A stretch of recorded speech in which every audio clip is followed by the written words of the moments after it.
इमाम हनीफा के नजदीक औरत का घर में इत्काफ कर सकती है। इसमें मेरी वीडियो आ गई जी, बिल्कुल मैं इमाम हनीफा के साथ हूं 100%,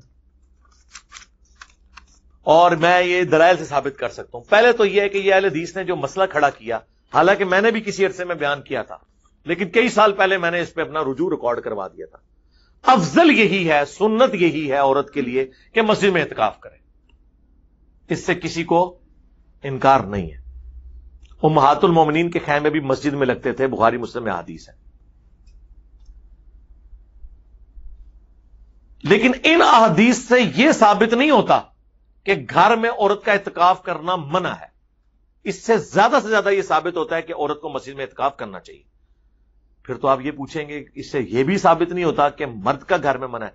सर, मर्द का करना साबित हो जाता है। रुको जरा, सब्र करो कि बुखारी और मुस्लिम दोनों में हदीस है, जो मर्द अपने घरों में नमाज पढ़ लेते हैं और मस्जिद में नहीं आते, मेरा दिल करता है उन लोगों के घरों को आग लगा दूं अगर मुझे औरतों और बच्चों का ख्याल ना हो। मस्जिद का मामला मर्द के साथ और तरीके से जुड़ा हुआ है। उसने मस्जिद में रहना है, उसने 5 वक्त नमाज पढ़नी है, और उसके पास कोई शरई उज़्र नहीं है कि वो मस्जिद से भाग के घर में इत्काफ करे। वैसे बाज मर्द भी करते हैं घर में इत्काफ, आपको पता है।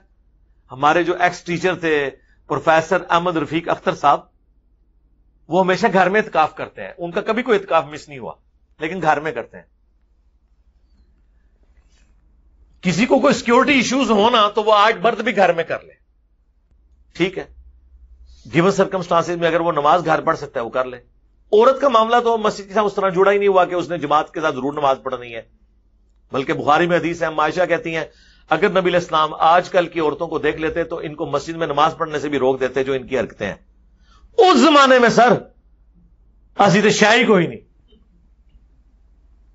और जब से ये कैमरे का फितना आया ना जी, मैं बहुत डर गया हूं। सीसीटीवी कैमरा, मुझे बताएं अगर औरतों वाली जगहों पे भी कैमरे लगे हुए हैं, अगर नहीं भी लगे हुए, वहां पे बाकी औरतें दूसरों की औरतों की वीडियोस बना लें और ब्लैकमेल करें, जितनी मुल्क के अंदर गुर्बत है, एक्सप्लॉइट किया जाता है, फिर आप क्या करेंगे मुझे बताएं? क्या हल निकालेंगे इसका? एक फितनों का दरवाजा खुल जाएगा। अलबत्ता जहां पे एहतमाम है, अलहदा से जगह मौजूद है, पूरी सिक्योरिटी है, कोई और इश्यूज नहीं है, बिल्कुल औरतें प्रेफरेबल मस्जिद में ही इत्काफ करें। लेकिन अगर घर में भी कर लेती हैं तो औरत के लिए मस्जिद बैत का कॉन्सेप्ट तो है कुरान और हदीस में। बुखारी मुस्लिम दोनों में हदीस है ना, इतबान बिन मालिक, एक सहाबी हैं, वो कहते हैं कि या रसूलल्लाह, जब बारिश होती है मदीने के नदी नाले बह पड़ते हैं और मुझे मस्जिद में आते हुए तरद्दुद होता है, आप मेरे घर में तशरीफ ले आए, किसी एक जगह पे नमाज पढ़ लें, मैं उसे घर की मस्जिद बैत बना लूंगा। एक दिन नबी इस्लाम टाइम निकाल के पहुंच जाते हैं। ये हदीस बुखारी में भी है और मुस्लिम में भी। मोहल्ले वालों को पता चलता है, कोई हलवा बना के ले आता है, कोई और खाने की चीज, कि अल्लाह के नबी तशरीफ लाए हैं। नबी इस्लाम फिर वहां पे जाके फरमाते हैं कि बताओ किस जगह पे नमाज पढ़नी है। वो कहते हैं या रसूलल्लाह, यहां पे आप नमाज पढ़ दें, मैं इसे मस्जिद डिक्लेयर कर दूंगा, घर वाली मस्जिद जो हर घर में होनी चाहिए, ताकि पाकी पलीदी का ध्यान रख सके ना। ये तो नहीं कि जहां मुसल्ला है आपने नमाज पढ़ ली, घर में एक जगह मखसूस करें। बच्चों वाले घर में तो आपको पता है बच्चे पेशाब भी कर देते हैं। कालीन भी आप रोजाना नहीं बदल सकते, और ना जरूरी है। अब जरूरी नहीं है कि आप बच्चे ने पेशाब कर दिए कालीन पे और अब आप पूरा कालीन उखाड़ के तो उसे धोएं, मुश्किल हो जाता है ना। नहीं भी धोया तो कोई अर्थ नहीं, बस उधर नमाज ना पढ़े।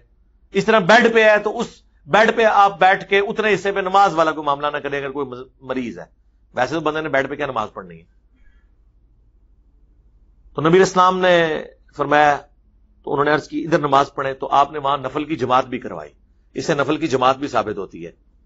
2 नफल पढ़े, उन्होंने उसे मस्जिद बैत बना लिया। इस तरह की मस्जिद बैत जो घरों में डिक्लेयर हुई है, कोनों में, अगर कोई इत्काफ कर लेता है इस पुरफितन दौर के अंदर, कोई हर्ज नहीं है। इससे कतन कोई यह ना समझे कि हम ये कह रहे हैं कि जो मस्जिदों में इत्काफ हो रहा है वो छोड़ दें। हम कह रहे हैं उस मस्जिद में इत्काफ करें जहां पर ये सारे इश्यूज ना लगे हुए हों। आपको पता ही नहीं है कि आपके साथ ये क्या कुछ करने जा रहे हैं। یہ کیمرے کا فتنہ جو آیا نا جی، اس کے آگے کوئی بند نہیں باندھ سکتا. کیا لڑکیوں نے لڑکوں نے خودکشیاں نہیں کی ہیں اس کیمرے کی وجہ سے جب ان کی ویڈیوز لیک ہوتی ہیں؟ اب آپ کو کیا پتا ہے کوئی ویڈیو بنا لے. عورتوں میں تو عورتیں بے پردہ ہی بیٹھی ہوتی ہیں نا، وضو کرنے کے لیے نہیں جائیں گی. اور کوئی اور عورت جو ہے وہ ویڈیو بنا لیتی ہے، اس کا اس کے ساتھ مسلکی اختلاف ہے اور ویڈیو باہر نکال دیتی ہے، پھر کیا بنے گا؟ آپ نے ویڈیو نہیں دیکھی ہے کہ ایک بچی نے ایک خواب کی بنیاد کے اوپر 2 بچیوں کے ساتھ مل کے ایک اور تیسری چوتھی بچی کو قتل کر دیا ہے کہ مجھے حضور نے خواب میں کہا کہ یہ میری گستاخ ہے، اسے مار دو. یہاں تو قتل ہو رہا ہے. چھوڑ دیں، یہ بڑا خطرناک ہے، بلکہ خطرناک ہے.